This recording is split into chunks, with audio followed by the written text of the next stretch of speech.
Now,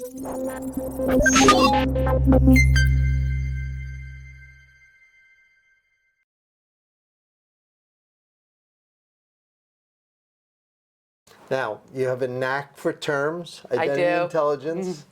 That's a good one. Thank you. Why don't you give us a little summary of what that is? I'll give you another one. Okay. We put the I in identity by Oh, okay. removing all your blind spots. That's for the T-shirt. That's for the That's for the T-shirt. T-shirt. But identity intelligence, I like that. What's that? How does that work?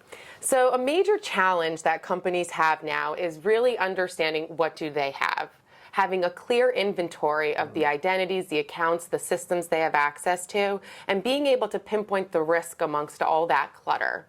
And being able to do so elegantly, quickly, in a scalable way for all the new identities that are continuing to grow that need to be tracked and managed, but also for all the legacy sins of our past as well. Where were you when I was doing this at AT&T for all those years? I mean, identity always seems like it's at the root of these problems. I mean, in a sense, you guys, I remember identity hygiene being one of the early sort of phraseologies. It's kind of shifted from just pure identity hygiene to something more active. Tell me a little bit about how you engage with customers now. And it's funny, we love the term identity hygiene because it's really the only way to go from risk reduction to risk prevention. And we made that term a thing. And if you don't believe me, ask ChatGPT. Keep me honest here.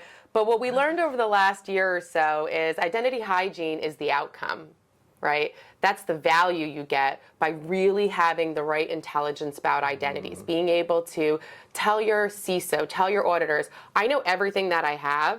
I've been able to pinpoint exactly where my problems are. I also know who's the human accountable to that risk, and I know how to fix the problem at scale and continuously monitor for new risk. And that's the beauty of what we've built.